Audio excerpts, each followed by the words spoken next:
Have you ever heard the phrase unconditional discharge and wondered what it actually means?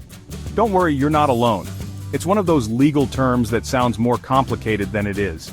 In a nutshell, an unconditional discharge is a legal outcome where a court finds someone guilty of an offense but doesn't think formal punishment is necessary.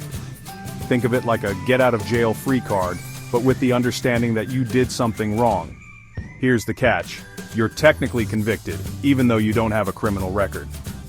Sounds confusing, right?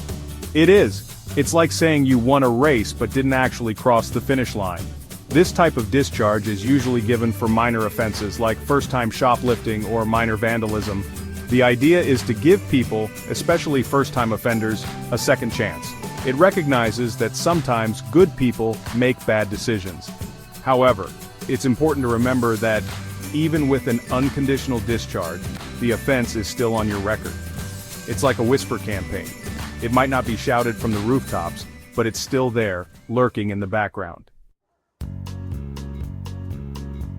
So, how does one find themselves on the receiving end of an unconditional discharge? Well, it all starts with a trip to court.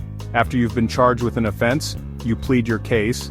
If the court decides an unconditional discharge is the right outcome, they'll issue one. But it's not as simple as the judge snapping their fingers.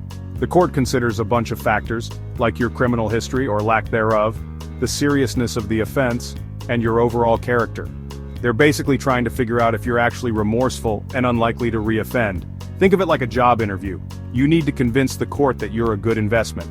Once you're granted an unconditional discharge, you're free to go. No probation, no fines, no community service, you're off the hook. But here's the kicker. Even though you're not being punished, the discharge can still have consequences. Let's say you're a college student who made the ill-advised decision to steal a textbook. You get caught, charged with theft, and end up in court. The judge, recognizing your clean record and genuine remorse, decides to give you an unconditional discharge. You're free to go, but the incident might still show up on background checks, potentially affecting your future employment or education opportunities. Or, imagine you're a young professional who got caught driving under the influence for the first time. The court, taking into account your previously clean record and participation in a rehabilitation program, might grant you an unconditional discharge. However, this discharge could still impact your ability to travel to certain countries or obtain certain professional licenses. These examples highlight the importance of understanding the potential long-term implications of an unconditional discharge. It's not a free pass. It's a second chance that comes with a caveat. Now, let's talk about the elephant in the room, the difference between an unconditional discharge and its lesser-known cousin, the conditional discharge. As you might have guessed, a conditional discharge comes with strings attached. It's like being grounded by your parents. You're off the hook, but only if you follow the rules.